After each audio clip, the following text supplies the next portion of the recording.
अगर सही मायनों में देखा जाए तो आज भी हम इस पूरे यूनिवर्स को केवल 4 से 5% हिस्से तक ही समझ पाए हैं। बाकी बचे 96% को हम ना देख पाए हैं और ना पहचान पाए हैं और ना ही समझ पाए हैं। ये इतने बड़े और विशाल हैं जिसे हम सभी के लिए समझना नामुमकिन है। अगर हम बात करें पूरे ब्रह्मांड की तो उसमें 60 to 70% डार्क एनर्जी है। ये क्या है, ये कैसे काम करती है, इसके बारे में हमें आज तक भी कोई आइडिया नहीं है। इसके बाद 27% डार्क मैटर है। इसे हम देख नहीं सकते लेकिन ग्रेविटी फोर्स का असर हर जगह दिखता है। बाकी बचा 4 से 5% हिस्सा नॉर्मल मैटर है जिसमें तारे, ग्रह, इंसान, पानी और हवा है। और इसमें 4 से 5% नॉर्मल मैटर में भी हम केवल 1% चीज़ों को ही ऑब्जर्व कर पाए। बाकी बचा हुआ 3 से 4% हिस्सा आज भी हमारे लिए मिस्ट्री बना हुआ। जब भी हम स्पेस की सबसे रहस्यमय चीज़ों के बारे में बात करते हैं तो सबसे पहले जो नाम आता है वो होता है ब्लैक होल का।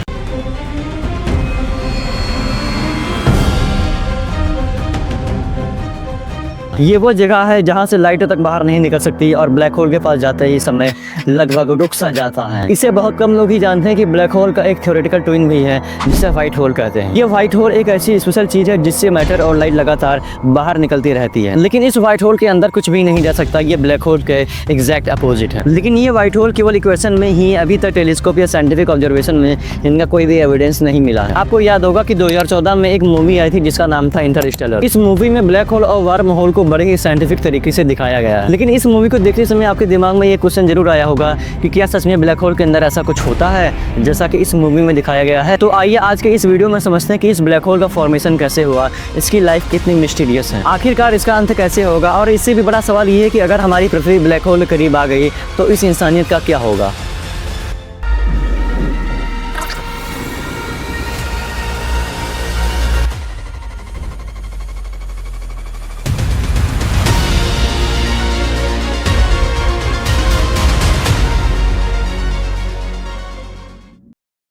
आसमान में जो आप इस टिमटिमाते हुए तारों को देखते हैं तो जब ये बूढ़े हो जाते हैं तो इनका अंत किसी नॉर्मल तरीके से नहीं होता है। कहने का मतलब ये होता है कि जब इस तरह के बड़े बड़े तारों की जिंदगी खत्म होती है तो इन्हीं तारों के खत्म होने से जन्म होता है ब्लैक होल का, जो कि हमारे इस पूरे ब्रह्मांड की सबसे रहस्यमयी चीजों में से एक है। ये ब्लैक होल किसी तारे की मौत का नतीजा नहीं है, बल्कि ये हमें उस पल की याद दिलाता है जब हमारे ब्रह्मांड का जन्म हुआ था, यानी कि बिग बैंग का फॉर्मेशन हुआ था। बिग बैंग के बनने के बाद जब हमारा यूनिवर्स शुरुआती अवस्था में ही था तभी कुछ बेहद ही रहस्यमयी घटनाएं हुई, और उन रहस्यमयी घटनाओं में से एक है प्राइमोर्डियल ब्लैक होल। ये प्राइमोर्डियल ब्लैक होल वे ब्लैक होल हैं जो बिग बैंग के शुरुआती समय में ही बने थे। अगर हम बात करें उस समय की तो उस समय हमारा ब्रह्मांड बहुत ही छोटा और काफी घना था। इसके बाद क्या होता है कि कुछ जगहों पर मैटर अपने आप से ही इतने ज्यादा इकट्ठे हो गए कि वे अपने आप में ही ग्रेविटी के दबाव से खुद ही कोलैप्स हो गए, और कोलैप्स होने के बाद ब्लैक होल का फॉर्मेशन हुआ। इन सभी का कहने का यह मतलब है कि ये ब्लैक होल किसी सुपरनोवा से नहीं बने हैं, बल्कि बिग बैंग के शुरुआती समय में ही बने। अगर मैं आप सभी को इसे और आसान तरीके से बताऊं तो ये ब्लैक होल हमारे यूनिवर्स की स्टोरी को दोनों छोर को एक साथ जोड़ता है। एक तरफ तारों का अंत और दूसरी तरफ बिग बैंग की शुरुआत। इस ब्रह्मांड की कहानी को अगर हम दो सिरों से पकड़ें तो एक सिरा है तारों का अंत और दूसरा सिरा है बिग बैंग की शुरुआत, और ये ब्लैक होल इन दोनों सिरों को आपस में जोड़ता है। अब बात करते हैं प्राइमोर्डियल ब्लैक होल की, ये क्या चीज है और इसमें क्या खासियत है। तो इनकी खास बात ये है कि इनके मास बहुत ही अलग अलग हो सकते हैं। अगर बात करें सबसे छोटे की तो इतना छोटा है कि प्लांक रेले के 10⁻⁻⁸ किलोग्राम जितना होगा, और सबसे बड़े की बात करें तो वो हजारों सोलर मास जितना भारी होगा। प्लांक रेले का जो कॉन्सेप्ट है इसे ऐसे समझो, किसी भी मैटर का एक टुकड़ा है उसे जितना पॉसिबल हो सके उसे माइक्रो लेवल तक छोटा किया जाए, तो वो जो छोटा पार्ट होगा उसका जो मास होगा वो प्लांक रेलिक होगा। मैंने इसी की बात की है। साइंटिस्ट ये मानते हैं कि ब्लैक होल नॉन बैरोनिक होते हैं, यानी कि ये प्रोटॉन या फिर न्यूट्रॉन से नहीं बने होते हैं, जिसकी वजह से ये डार्क मैटर के लिए भरोसेमंद माने जाते हैं। डार्क मैटर की जो प्रॉपर्टी होती है वो पूरी तरह से मैच करती है, ये कोलाइज्ड नहीं होते हैं, ये वजन में भारी होते हैं और यूनिवर्स के शुरुआती समय से ही ये मौजूद है। आसमान में जो भी हमें ये तारे दिखते हैं कुछ तो सूरज से कई गुना भारी होते हैं तो कुछ सूरज से कई गुना हल्के होते हैं। इसी में ही अगर हम बात करें सबसे भारी वाले तारे की जो कि सूरज के मास से कई गुना ज्यादा भारी हो, तो वे इतने ज्यादा एनर्जेटिक होते हैं कि वे अपने न्यूक्लियर फ्यूल को पूरी तरह से जला देता है, जिसकी वजह से अपनी ही ग्रेविटी में डिस्ट्रॉय हो जाता है। ये जो डिस्ट्रॉय होने की प्रक्रिया है यही अक्सर सुपरनोवा विस्फोट को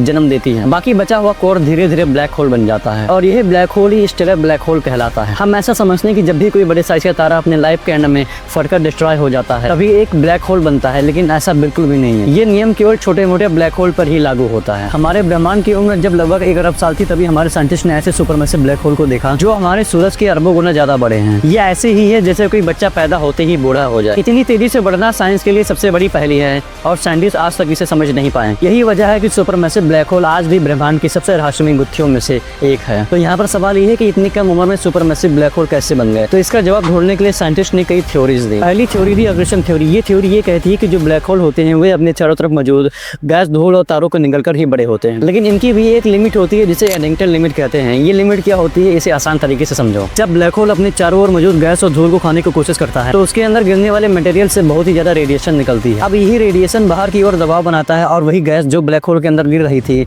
उसे वापस धक्का देकर उसे वापस कर देता है। इसका नतीजा यही होता है कि ब्लैक होल के खाने की स्पीड एक लिमिट तक रहती है और इसी लिमिट को ही एडिंगटन लिमिट कहते हैं। और साइंटिस्ट ने जो दूसरी थ्योरी दी उसका नाम है मर्जर्स थ्योरी। इसमें यह होता है कि छोटे ब्लैक होल आपस में टकराकर और जुड़कर ये बड़े ब्लैक होल बना सकते हैं। जैसे जैसे ये गैलेक्सीज आपस में मिलती हैं वैसे वैसे उनके सेंटर के ब्लैक होल भी आपस में मर्ज होकर एक बड़ा ब्लैक होल बना लेते हैं। इनके टकराव से इतनी ज्यादा एनर्जी निकलती है कि स्पेस टाइम में लहरें उठने लगती हैं और इसे ही ग्रेविटेशनल वेव्स कहते हैं। अब साइंटिस्ट ने जो तीसरी थ्योरी दी है उसका नाम है डायरेक्ट कोलैप्स। आप शायद इस बार को नहीं जानते होंगे लेकिन एक्चुअली में क्या होता है कि आमतौर पर ब्लैक होल बनने से पहले एक तारा यानी गैस क्लाउड बनता है, फिर इसी तारे के अंत के बाद ब्लैक होल का जन्म होता है। लेकिन जो ये तीसरी थ्योरी है डायरेक्ट कोलैप्स की, इसके अनुसार ऐसा नहीं होता है। ये थ्योरी कहती है कि शुरुआती ब्रह्मांड में कुछ बहुत बड़े और भारी गैस क्लाउड थे। ये इतने बड़े और हाई डेंसिटी वाले थे कि इन्होंने जो तारे बनने का स्टेप था उसे ही रिमूव कर दिया। कहने का यह मतलब है कि ये तारे अपने ही ग्रेविटी से डिस्ट्रॉय हो गए फिर जाकर के ब्लैक होल बना। इस पूरे थ्योरी को हैवी-सेड थ्योरी भी कहते हैं। अगर अभी भी आप इस थ्योरी को समझ नहीं पाए तो मैं इसे और सिंप्लीफाई करके समझाता हूँ। नॉर्मली जब भी कोई बिल्डिंग या फिर घर बनता है तो उसे एक एक ईंट को जोड़कर ही बनाया जाता है, लेकिन अगर ऐसा कोई मैजिक हो जो पूरी इमारत को सीधे ही खड़े कर दे तो वो डायरेक्ट कोलैप्स जैसा होगा। ब्लैक होल अपने अस्तित्व में हमें वो चीजें दिखाता है जो हमारी फिजिक्स के रूल को ही चुनौती देता है। ब्लैक होल की दो ऐसी खासियत है जो कि बहुत ही ज्यादा रहस्यमयी है, जिसमें से पहला है इवेंट हॉरिजन और दूसरा है सिंगुलैरिटी। ये दोनों इतने मिस्टीरियस हैं जो कि अपने आप में ही बहुत ही ज्यादा अद्भुत हैं। अगर हम बात करें इवेंट हॉरिजन की तो ये कोई सरफेस नहीं है, ये एक इमेजिनरी बाउंड्री है। इसका मतलब इसे केवल इमेजिन ही किया जा सकता है, रियल में ऐसा एग्जिस्ट नहीं करता। इस बाउंड्री के अंदर ग्रेविटी फोर्स इतना ज्यादा हो जाता है कि इसके अंदर अगर लाइट को भेजा जाए तो वो भी बाहर नहीं निकल सकता। कहने का ये मतलब है चाहे वो स्पेसशिप हो या फिर फोटॉन, अगर ये चीजें बाउंड्री को पार कर लेती हैं तो वो चीज हमेशा के लिए ब्लैक होल के अंदर कैद हो जाएगी और वो कभी भी बाहर नहीं आएगी। ब्लैक होल की जो दूसरी खासियत है वो है सिंगुलैरिटी, जिसे ब्लैक होल का दिल भी कहा जाता है। यहाँ पर स्पेस और टाइम का कर्वेचर इतना ज्यादा हो जाता है कि उसकी डेंसिटी इनफाइनाइट हो जाती है। यहाँ हमारे फिजिक्स के सारे रूल टूट जाते हैं कुछ इस तरह से। अगर ब्लैक होल नहीं घूम रहा है तो वहाँ एक पॉइंट सिंगुलैरिटी होगी और अगर ब्लैक होल घूम रहा है तो वहाँ एक रिंग सिंगुलैरिटी होगी। अब यहाँ पर प्रॉब्लम इस बात की है कि जो आइंस्टाइन की रिलेटिविटी थ्योरी है वो ये कहती है कि मास और एनर्जी स्पेस टाइम को मोड़ते हैं और क्वांटम मैकेनिक्स ये कहती है कि माइक्रोस्कोपिक लेवल पर